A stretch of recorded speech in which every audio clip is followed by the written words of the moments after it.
At the far end of town, where the Pariana grass grows, and the wind smells sulphury and gives you some pause, is the land of the old Lorax where it once was. And deep in the Pariana grass, some people say, if you look deep enough, you can still see today where the Lorax once stood, just as long as it could before somebody pushed the Lorax away. What was a Lorax? What was it indeed? And why was it victim to corruption and greed? From the far end of town, where the Priana grass grows, Jair still lives here. Ask him, he knows. If you're like me and you feel bold, go to the sanctuary he bought with his gold, the big money he made before he got old. And on special dank midnights in August he peeks out of the shutters, and sometimes he speaks and tells how the Lorax was here once upon a day. He'll tell you, perhaps, you're willing to pay. On the end of a rope, he lets down a tin pail, and you have to toss in 5 reals and nail, and the shell of a now very rare great-great-grandfather snail. Then he pulls up the pail, makes a most careful count to see if you've paid him the proper amount. Then he hides what you paid him in his snub, his secret strange hole in his grovelous glove. Then he grunts, I will call you by phone, for the secrets I tell you are for your ears alone. No one can afford upkeep of the telecom tower, which is why the signal here lacks any power. So listen close, chap, 'cause I got only half an hour. Now I will tell you, he said with a growl dry cough, how the Lorax got pushed and simply died off. It all started way back, such a long time back. Way back in the days when the grass was still green, the canopy full, and the clouds were still clean, and the song of the hyacinth macaw rang out in space on the morning I came to this glorious place. And I first saw the trees, the kapok trees, the white tuft of the kapok trees, mile after mile in the fresh morning breeze.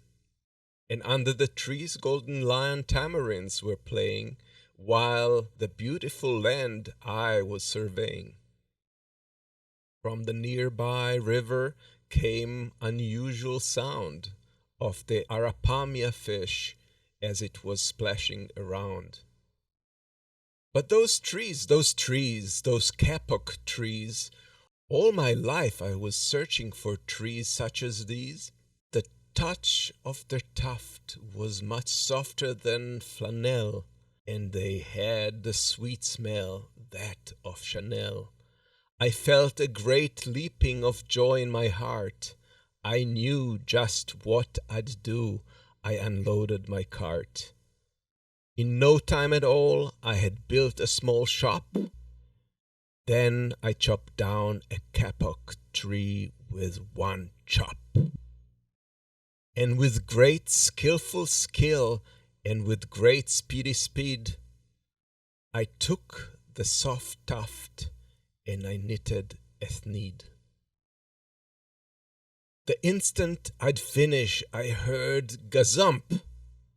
I looked, I saw someone pop out of a stump of the tree I chopped down. It was sort of a man. Describe him, that's hard, I don't know if I can. He was shortish and oldish and brownish and mossy, and he spoke with a voice that was sharpish and bossy. "Mister," he said with a sawdusty sneeze, "I am the Lorax. I speak for the trees. I speak for the trees have no tongues, and I'm asking you, sir, at the top of my lungs." He was very upset as he shouted and puffed. "What's that thing you've made out of the kapok tuft?" "Look, Lorax," I said, "there's no cause for alarm. I chopped just one tree. I'm doing no harm. I'm being quite useful. This thing is a thneed. A thneed's a fine something that all people need. It's a shirt, it's a sock, it's a glove, it's a hat. But it has other uses, yes, farther beyond that. You can use it for carpets, for pillows, for sheets, or curtains, or covers, or bicycle seats." The Lorax said, "Sir, you are crazy with greed. There is no one on earth who would buy that fool feed." But the very next minute I proved he was wrong, for just that instant a consumer came by, and he thought that the thneed I had knitted was quite a great buy, and he happily bought it for 39.5. I laughed at the Lorax. "You poor stupid dude. Now scram before I change my attitude." "I repeat," cried the Lorax, "I speak for the trees." "I'm busy," I told him. "Shut up, if you please." I didn't waste any more time, because that would be a crime. I called my friends, but on the government dime. "Get your ass to Manasau, then turn right, to get you too some wealth, power, and might." And in no time at all in the factory I built, the whole Bolsonaro mafia was working full tilt. We were all knitting thneeds, just as busy as bees, to the sound of the chopping of kapok trees. Then, oh baby, oh, how my business did grow. Now chopping one tree at a time was too slow. So I quickly invented my Super X hacker, which whacked off 4 kapok trees at one smacker. We were making thneeds 4 times as fast as before, and that Lorax, he didn't show up for a while anymore. But the next week, he knocked on my new office door. He snapped, "I'm the Lorax, who speaks for the trees, which you seem to be chopping as fast as you please. But golden lion tamarinds are also my worry, and they too seem to be approaching the end of their story. Now, thanks to your hacking my trees to the ground, there's not enough kapok fruit to go round, and my poor tamarinds are all getting the crummies because they have gas and no food in their tummies. They loved living here, but without food they will expire, and I have to say their fate seems very dire." I felt a bit sad as I watched them all go. But business is business, and business must grow, regardless of crummies in tummies, you know. I meant no harm, I most truly did not. But I had to grow bigger, so bigger I got. I biggered my factory, I biggered my roads, I biggered my wagons, I biggered the loads. Of the thneeds I shipped out, I was shipping them forth, to the south, to the east, to the west, to the north. Then again he came back. I was fixing some pipes when that old nuisance Lorax came back with more gripes. "I'm the Lorax," he coughed and was truly pathetic. I just sat there and was not at all sympathetic. "Jair," he cried with a querulous croak. "Jair, you're making such smogulous smoke. I sent my cows.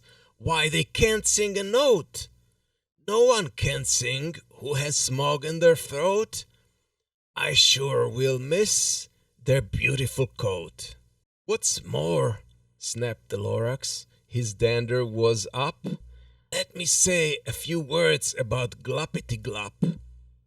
Your machinery chugs on day and night without stop, making Gloppity-Glop also sloppity-slop.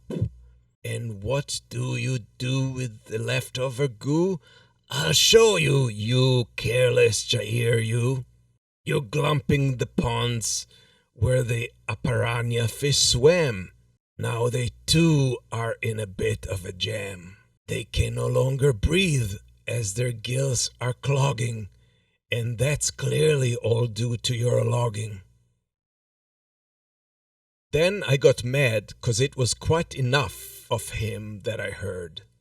I yelled at the Lorax, "Now listen here, tree-hugging liberal nerd. All you do is yap, yap, and whine, but you have no money to help you, it's all mine. So crawl back into some stump someplace other, or as far as I care, go cry to your mother." And at that very moment, we heard a loud whack. From outside the fields came an unassuming smack of an axe on a tree.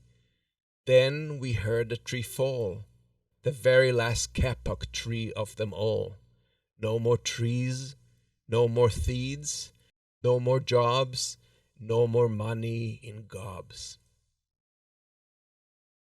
So they all waved goodbye, and the only thing left under the bad-smelling sky was my big empty factory, the Lorax, and I. The Lorax said nothing, just gave me a stare. I saw in his look he did not find it quite fair. But he quietly and sadly took one breath of a smog-filled air. Then he stood up in place, and then slowly but surely walked off without leaving a trace. And all that the Lorax left here nonetheless was a small pile of rocks with one word, unless. Whatever that meant, well, I just couldn't guess. That was long, long time ago, but each day since that day I've sat here and worried away through the years. While my buildings have fallen apart, I've worried about it with all of my heart. "But now," said Jair, "now that you're here, the word of the Lorax seemed perfectly clear. Unless someone like you cares a whole awful lot, nothing is going to get better. It's not." "Catch," he let something fall on the ground. "What is it?" I asked. "It is quite round." "It's a kapok seed," he replied, and he let it rebound. You are now in charge of the last kapok seed, and kapok tree are what everyone left need. Plant a new kapok, treat it with care, give it clean water, and feed it fresh air. Grow a forest, protect it from axes that hack. Just wish I could say the Lorax and all could come back.